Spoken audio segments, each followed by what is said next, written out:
also another story that came out earlier this week, and ironically, we went to try and get the author of a report that's just come out this week, is to do with education. And that was, yesterday we had Owen Poole on the show, obviously, talking to us about, in particular, the latest NCEA results that had come out, been released by the New Zealand Qualifications Authority, which for, I think, the fourth year in a row, had been showing a marked decline in terms of numbers passing years 1, 2 and 3, levels 1, 2 and 3 at NCEA level, and UE as well.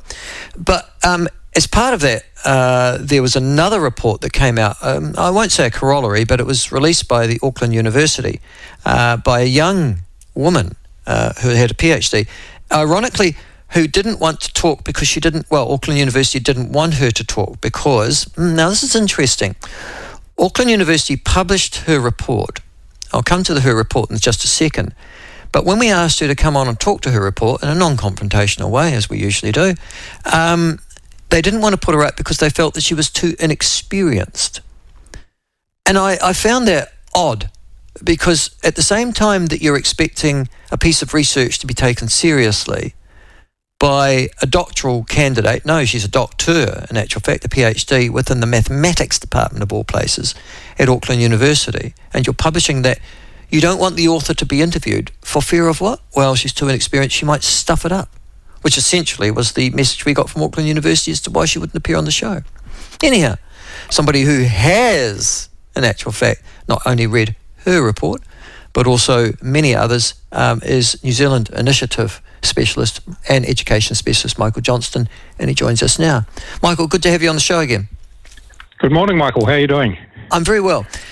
Yes, that Auckland University report showed something that you've been saying for a long time, but I guess it was nice for you to get some affirmation from a different source, yeah?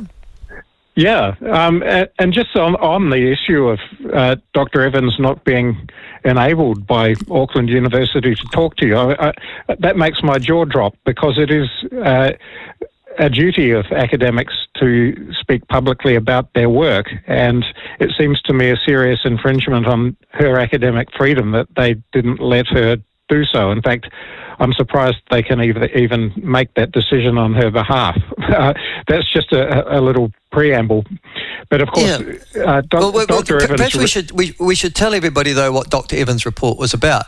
And it was about single-sex schools and kids who go to them performing better, and her looking particularly at maths and science for boys and girls, irrespective of socioeconomic status, and showing that single-sex schools achieve better outcomes, yeah?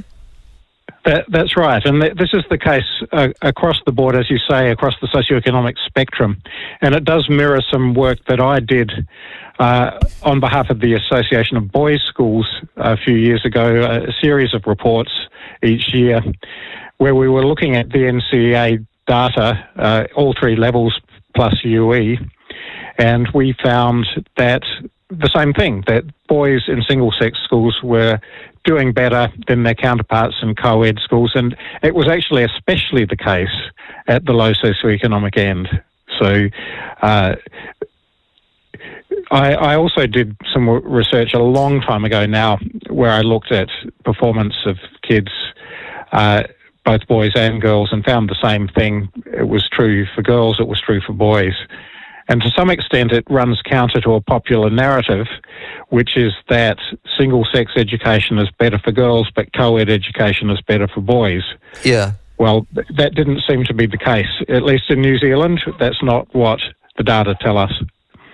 I'm wondering, you see, the problem with the results of science, the results of research, the results of empirical study, what the problem is, it seems, is that it gives a different answer than the ideology of the Ministry of Education.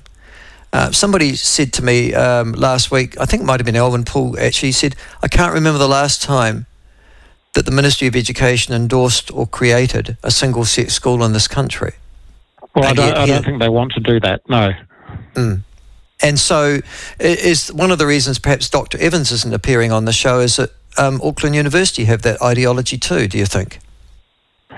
I can't really comment on that. I'm asking you to speculate. Yeah. I think I can speculate, though, that it might be rational too. Why don't the Ministry of Education take, you think, Michael, these results of research seriously in terms of working out how people best learn? Well, they don't have a history of taking the results of any empirical research particularly seriously. And, this is a bit of a tangent, but I think, for example, of the now decades of research that show that structured literacy is the best way to teach reading and writing to primary school kids, that is being taken seriously now, in part because the Minister of Education is making them take it seriously. But to give Jan Tinetti her due, she had them moving in that direction too, but it was a long, long time coming. So I think where the ministry is concerned, they really need a political push if they're going to take seriously any kind of research. Michael, you've been involved in the education sector for a long time. Your assessment of the Ministry of Education, Alan Paul says that it's run by ideologues and that he actually accuses them of serious institutional incompetence. Is that your perception as well? I think, by and large, the ministry has been in the grip of an ideology for a long time, an educational ideology which is not consistent with the evidence, and I alluded to it when I mentioned structured literacy. I think it goes further than that. It has to do with the ideology of child-centred learning, the idea that children should direct their own learning, that teachers are there to facilitate rather than teach. I think we have had that embedded in our education system for far too long. So I don't want to get into, talking about particular individuals. I think there are some good people in the ministry. I think, though, that they have been stymied for a long time in what they're able to do. So, I think we've got an institutional problem there that needs to be addressed. All right. Well, is it being addressed at the moment, do you think, in the first 6 months of this government? I think the moves are in the right direction. Certainly the intention to revise the curriculum is a very good one.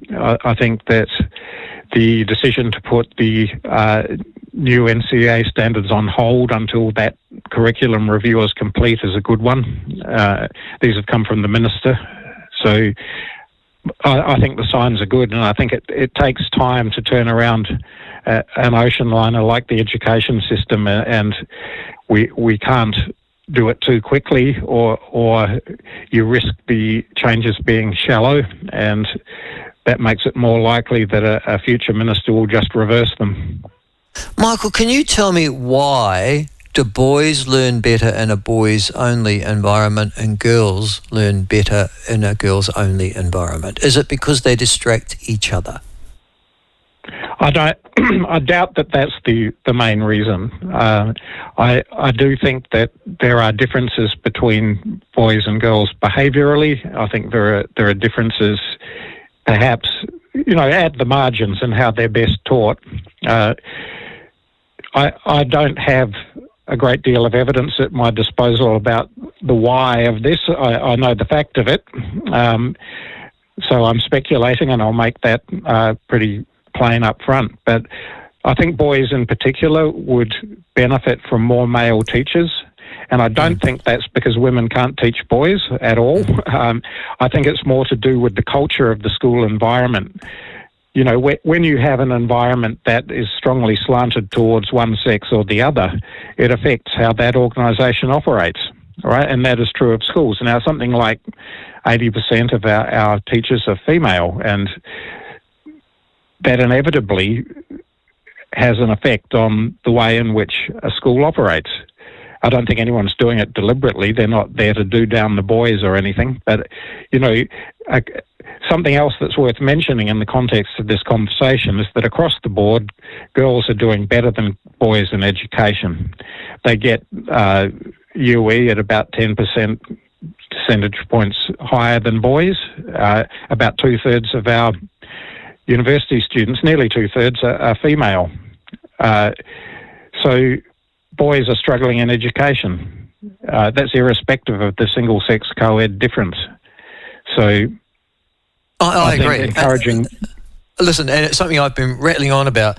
In actual fact, for as long as I've been in radio, which is 20 years, which is if this kind of institutional bias was being shown against girls and that those were the results of girls and they were 20 points or 15 to 20 points in some cases worse than boys, there would be an outrage and there would be some form of policy response. There has been no outrage and there is no form of policy response at all for boys. Well, actually, in that regard, I've written a book, actually, which we're hoping to get published with an old colleague and friend, Bali Hark, and we wrote to the ministry to ask them what programs or research they'd put in place to address the issue of boys' underperformance in education, and they responded to say that not only did they have nothing, they don't really see it as a big problem. It's not a priority for them. So I agree with you that if it were the other way around, there would be a massive hue and cry. And of course... It's extraordinary. I mean, the bias, the discrimination is incredible. Is that because the people who are at the top of the Ministry of Education are overtly female? I don't know whether that's the reason. What I do think is that...